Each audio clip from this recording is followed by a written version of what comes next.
मला कौतुक करावं लागेल. पोलीस पाटलांनी आम्हाला इन्फॉर्म केलं आणि इन्फॉर्म केल्यानंतर ताबडतोब आम्ही सुमोटो ऍक्शन घेतली पोलिसांनी. म्हणजे आम्ही त्याच्यात काही दिरंगाई केली नाही. तात्काळ गुन्हा दाखल केला, आरोपीचा शोध घेऊन आरोपीला सुद्धा ताब्यात घेतलं. अशा गोष्टी शक्यतोवर गावात जर एखाद्या वेळेस माहिती पडल्या दुसऱ्यांना, त्या गोष्टी आमच्यापर्यंत आल्या पण पाहिजे. एकदम बरोबर आहे की पोलीस पाटलांचं मी कौतुक करतो, विशेष कौतुक. ठीक आहे, नातेवाईक आपल्याकडे शिक्षणाचा अभाव आहे, काहींचे स्वतःचे प्रश्न आहे, गरिबी आहे, यामुळे नातेवाईक आणि मुली संदर्भात बदनामी होईल या भीतीने आपल्यापर्यंत पोहोचत नाही.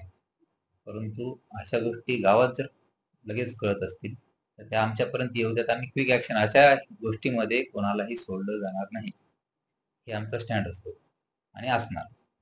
एकदम निंदनीय घटना आहे, अशा घटना आपल्याकडे घडू नयेत. आपल्या अलिबाग तालुक्यात का रायगड जिल्ह्यात घडू नयेत. आपल्या शिवरायांचा जिल्हा म्हणून ओळखला जातो.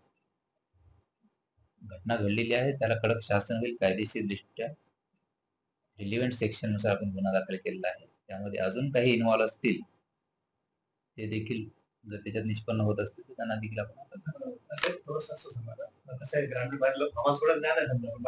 आता आपण तर कोणता आपण पोक्सो कायद्याअंतर्गत गुन्हा दाखल केलेला आहे. त्याच्यामध्ये काय होऊ शकते ते सांगा. ह्याच्यामध्ये आपण बघा, आता पोक्सो हा विशेष कायदा आहे. हा लहान जे मुलं असतात 12 वर्षापेक्षा कमी वयाची किंवा 18 वर्षापेक्षा कमी वयाची, यांच्या संदर्भात हा विशेष कायदा केलेला आहे. बालकांचे लैंगिक अपराधापासून संरक्षण अधिनियम 2012 या कायद्यानुसार आपण गुन्हा दाखल केलेला आहे. ह्याच्यामध्ये त्या मुलीचं जे काय असेल, म्हणजे तिची काउन्सिलिंग असेल, CWC कडे हजर असेल, तिची मेडिकल ट्रीटमेंट असेल, हे सगळं शासनामार्फत होतं. त्यामध्ये तिला पुढे जे कम्पेन्सेशन वगैरे साठी पण आपण ते रिपोर्ट पाठवणार आहोत. तिला लवकरात लवकर कम्पेन्सेशन मिळावं त्यासाठी देखील आपण तात्काळ ह्या संदर्भातल्या ज्या काही प्रक्रिया करायच्या त्या करून आपण पाठवणार. कायद्यात शिक्षेची तरतूद किती आहे? शिक्षा आता त्या ह्याच्यानुसार आहे. ह्याच्यामध्ये आजीव कारावास पण आहे. त्याच्यानंतर तुम्हाला 5 वर्षापासून 7 वर्षापर्यंत 10 वर्षापासून ते रिलेव्हंट सेक्शन नुसार असतं. आणि हे जे क्राईम झालेलं आहे ते हिनियस आहे. ह्याच्यामध्ये त्याला आजीव कारावास म्हणजे सरसम कारावास मिळतो. रामसेवेचं आमचं असं म्हणणं आहे, त्याला तशी सजा 100%. हा, दुसरी गोष्ट, आता ज्या लोकांना गोष्टी कळलेल्या आहेत त्यांनी पण आम्हाला तपासात सहकार्य करावं, जेणेकरून आपली केस स्ट्रॉंग होईल. तुम्ही विटनेस म्हणून आमच्याकडे द्या. म्हणजे जेवढी आपली केस स्ट्रॉंग होईल त्यामध्ये त्याला शिक्षा लागण्यासाठी आपल्याला ते फायदेशीर होईल. ही एक माझी विनंती असेल.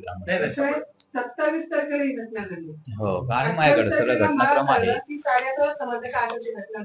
ह्याच्यामध्ये बघा, आता 27ला मला वाटतं ही 2:30 वाजताची घटना आहे. त्यानंतर 27 तारखेला फिर्यादीनं समजलंय, म्हणजे तिची आई, बरोबर, तिची आई तिला पहिले बोरलीला घेऊन गेली.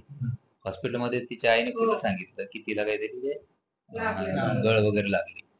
त्याच्यानंतर तिथल्या डॉक्टरांनी तिला अलिबाग मध्ये राहायला सांगितलं. अलिबाग हॉस्पिटलला सुद्धा तिच्या आईने असं सांगितलं की तिला होडीचं काहीतरी लागलं. त्यानंतर गावात जेव्हा तुमची चर्चा सुरू झाली होती त्याच्यानंतर पोलीस पाटलांचा तत्काळ आम्हाला कळवलं. आम्हाला कळवल्याच्या नंतर ही मला वाटते 28 तारखेला आम्हाला कळलं.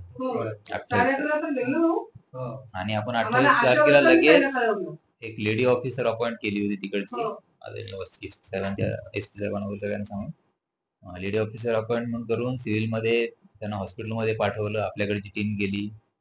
मी सुट्टीवर असल्या कारणाने PI बंडगर साहेब होते, त्यांनी पण त्याच्यामध्ये DSP साहेब असतील, ऍडिशनल साहेब असतील, पण तात्काळ इन्स्ट्रक्शन देऊन आपल्याला ते पूर्ण कारवाई आपण त्या दिवशी करून घेतली. गुन्हा दाखल करण्याची प्रक्रिया सुद्धा त्याच दिवशी करून घेतली. दुसरी त्या संदर्भात मग जसं आपल्याला नाव डिस्क्लोज झालं होतं आरोपीचं, त्यामुळे आपल्या 3 टीम ऑलरेडी त्याच्यासाठी पण रवाना झाल्या होत्या आरोपीच्या शोधासाठी. मीन व्हाईल आपला गुन्हा दाखल करण्याची प्रक्रिया आणि आरोपी शोध करण्याची प्रक्रिया दोन्ही पॅरलल गोष्टी चालू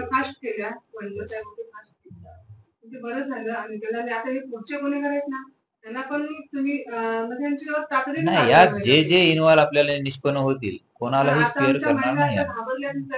की त्या भीतीचं वातावरण करायला लागले किंवा त्यांचं साथीदाराला नेल्यामुळे ह्यांचे दहशतवादी रात्रीपासून फिरायला लागले हा. किती गेलो गावभर. त्याच्यामुळे ह्यांच्यावर पण कारवाई व्हायला पाहिजे म्हणून काल तातडीने सभा घेतली आम्ही आणि आज तुम्हाला निवेदन द्यायला लागलो आम्ही की ह्यांचं कारवाई व्हायला पाहिजे. गावातून आमच्या हद्दपारच व्हायला पाहिजे म्हणजे गावातच नको अशा व्यक्ती. ह्या सर्व ग्रामस्थांचे रात्री चरस गांजा वगैरे सेवन करतात आणि ड्रग्स आणतो गावात फिरत असतात. त्या संदर्भात मी सगळे डिटेल्स घेतो. असेल त्यांचे गुन्हे अभिलेख चेक करतो. नाव दिले.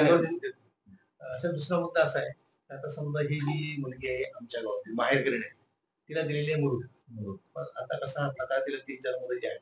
आता आमचं म्हणणं असं आहे की तिचा जो नवरा आहे त्याला आपण इकडे बोलून घ्या लक्षात. कारण बघा ती मुलं आमच्या गावात ठेवणं आता योग्य गोष्ट नाही. तर त्याला बोलून घ्या तिला पण समक्ष बोलवा आम्हाला बोलवा आणि आमच्या समक्ष त्याचं ते नाही आता सध्या तिची ट्रीटमेंट होणं महत्वाचं आहे. ऐकून घ्या. आणि आता एकदम शॉक मध्ये असणार फॅमिली पूर्ण. ह्या गोष्टी आपण करूया नाही असं नाही पण ती सगळी प्रोसिजर होऊ दे. पण मुलांचं संगोपन पुढे करायचं हा विषय आहे. मुलांसाठी उद्या काय मुलांना काय झालं बघा हा कोणाकडे राहतच कोणाकडे तिला काय कळत नाही तिला स्वतःच नाही. साहेब बघा कायदा 2 प्रकारे आहे. आता तुमचा कायदा सध्या आमच्या बाजूने आहे. उद्या जर का मुलाचं चुकून काय झालं तर कायदा त्यांच्या बाजूने आहे. काय झालं चुकून तर म्हणून ती पण प्रिकॉशन आपल्याला घ्यायची बरोबर भाऊ. वाड्यावर सोडून चालणार नाही म्हणून आमचं म्हणणं असं आहे मॅडम तसं नाही त्याला बोलून घ्या. ओके. एबीपी माझा उघडा डोळे बघा नीट.